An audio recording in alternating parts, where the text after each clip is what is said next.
Bueno, mira, en primer lugar, gracias por la invitación, Carlos, al programa. En primer lugar, quiero decirte que nosotros tenemos dos métodos para medir la pobreza. Un método es el método del ingreso, que es la pobreza monetaria, y el método de las necesidades básicas insatisfechas.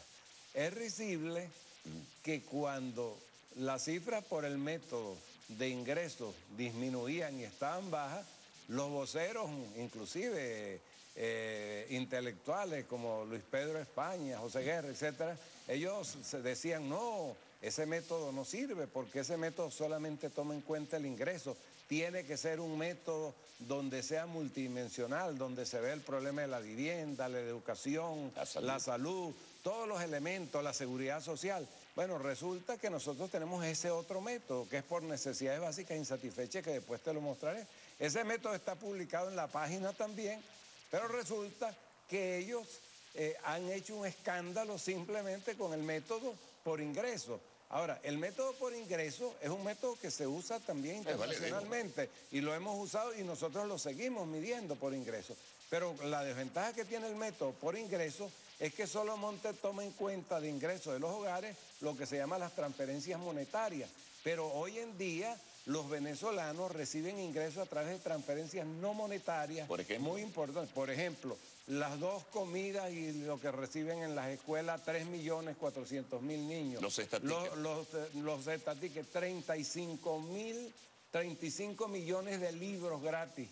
Las medicinas gratuitas para los tratamientos costosos como quimioterapia, radioterapia, etcétera. Bueno, si se encuentran ahora, ¿no? No, si se encuentra. Anda a la farmacia del Seguro Social y se encuentran y te lo digo con toda propiedad. Aquí mismo en Los Ruices lo tiene cerquita. Particularmente toda otra serie de servicios. Mira, los empleados de la administración pública reciben un HCM que tiene un monto bien elevado cuando lo comparan con lo que se gasta en salud. Y así, bueno, todas las esas variables las tomas en cuenta para medir pobreza también. Claro, entonces cuando eso no lo estás tomando en cuenta como ingreso monetario. ¿Tú me entiendes? Sí, ingreso porque son no monetarios, pero es un ingreso del hogar. Si tú le imputaras eso y eso en el bienio 2015-2016, vamos a tener una encuesta que se llama encuesta de dinámica social, que va a medir por la parte del ingreso las transferencias monetarias y no monetarias y va a captar todas estas cuestiones y va a permitir que por supuesto que la pobreza monetaria, esta que aumentó con la que han hecho el escándalo, que tampoco fue un aumento tan escandaloso porque simplemente cuando la inflación pasó entre el 2012 y el 2013 pasó de un 20% a un 56% producto de la guerra económica desatada durante todo ese tiempo. Al subir la inflación de esa manera importante, entonces trajo como consecuencia ese aumento que, fíjate, para concluirte, en el año, cuando el golpe de Estado y el paro petrolero, la pobreza se disparó de 14, la extrema, de 14 a 25, es decir, 11 puntos. Ahorita ha variado menos de 3 puntos con la inflación habiendo. Pero lo que quería comentarte, Elías, es que sin duda, indubitablemente, el peso de la inflación, ese tributo perverso tiene que incidir también en los valores para medir la pobreza, ¿no? Claro, por ingresos, por supuesto que cuando la mide por ingresos es así. Incluso en valor no monetario también, porque también esos valores no monetarios, digamos, esa concesión que hace el Estado en medicinas, etcétera, etcétera, eso tiene un costo. Bueno, ¿no? Tiene el costo, pero el Estado es un subsidio, ¿no? lo está subsidiando. Mira, el Estado aquí tú no estás contabilizando el subsidio que da el Estado de la gasolina, que en Chile y en todos esos países cuánto le cuesta la gasolina al pueblo. La electricidad, el transporte, todos los subsidios que recibe la población aquí en diferentes aspectos, que muchas veces son hasta injustos porque los reciben, hay veces la gente que tiene plata y el que no tiene. Fíjate, Venezuela. Voy a mostrar unas cifras, ¿no? Voy a mostrar algo. Unos gráficos. Primero voy a mostrar un primer gráfico, fíjate. El presidente Chávez, cuando llegó, lo primero que hizo fue cambiar la orientación de la renta petrolera. Y en este país, cuando uno compara aquí los 15 años anteriores con los 15 años después, uno ve que la inversión social, en la parte social, para sacar de la pobreza y para sacar de la inclusión social a miles y miles de venezolanos, pasó de un 36% en los periodos anteriores, la Cuarta República, a un 64%. Eso significa un aumento de 27.9 puntos porcentuales. eso trae como consecuencia que fíjate que cuando uno ve esta pobreza estructural que la ignoran, esta es la pobreza estructural que ignoran los compañeros de la oposición y que cuando la pobreza monetaria estaba baja decían que esta era la que había que medir, pero no la ven en la página web. Parece que ellos no se han sentado contigo a discutir de eso. No, porque ellos nada pues más... llamar a José Guerra un día y le dice. José Guerra nada más ve la otra, pero esta no le interesa. Entonces, fíjate, ellos dicen, la vivienda, la salud, bueno, aquí está. Mira, ¿por qué ha ido bajando esto? Bueno, eso se mide, fíjate bien, esto ha ido bajando y está en 5,5, porque eso se mide con estos 5 indicadores. Un indicador es la educación, que el 1,8% en el 98 ha bajado 0,7, es decir, niños de 7 a 12 que no asisten. El hacinamiento en los hogares era 14,6, en el año 98 eso ha bajado a 9,5. ¿Cómo miden el hacinamiento, por cierto? 3 más personas por cuarto. Okay. Si hay más de 3...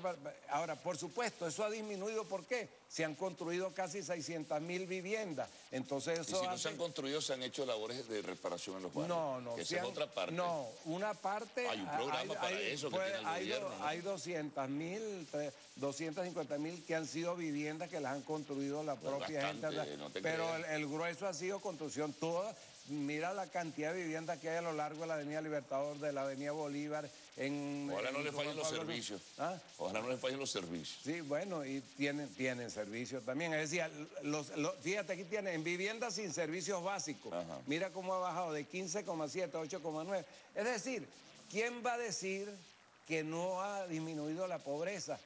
Es un pobre, puedes considerar cuando esa gente vivía en esos ranchos, que a tal...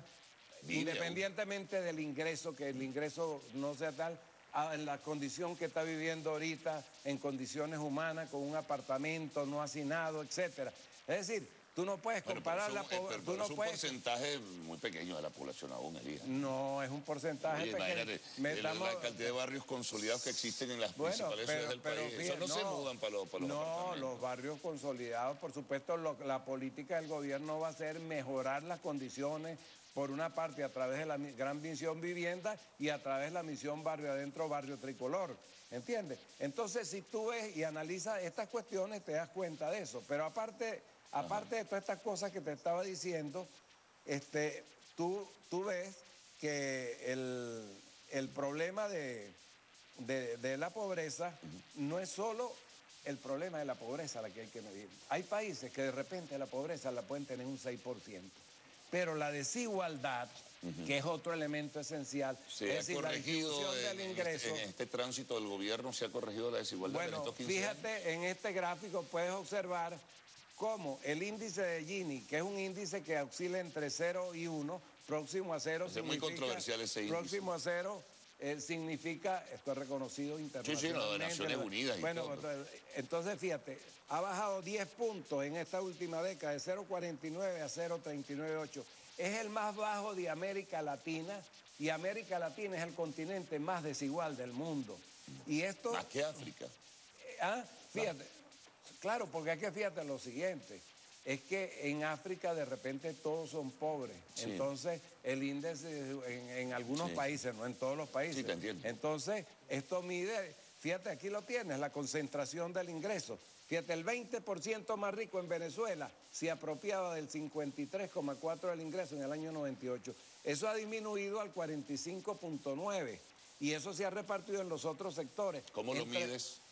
Eso se mide, bueno, a través del ingreso de la encuesta de hogares, que recogemos los ingresos y luego se hace la escala, pues, de los diferentes grupos. Ahora, fíjate tú... Rapidito, estamos por concluir. Mira, el ingreso, fíjate tú, el porcentaje de los más ricos con respecto a los más pobres, en el año 98 era 13 veces, en tanto que para el año 2013 se redujo a 9,5, se redujo 3,5 veces. Es decir que, pero sin embargo, todavía existe una alta concentración del ingreso. Pero imagínate si nosotros que tenemos 0,398, Brasil que tiene 0,55, Colombia 0,55, ¿cómo será la desigualdad? Y el desempleo sigue bajando y se ha bajado a la mitad. Sí. Bueno, Elías, gracias por toda esta información. Propongo un debate tú y José Guerra para que discutan todas esas cifras. ¿Aceptará José? Bueno, vamos a una... Águila no caza mosca, oye. Como Bueno, decía el presidente Chávez. muy bien, bueno, gracias Elías, el Yuri, presidente.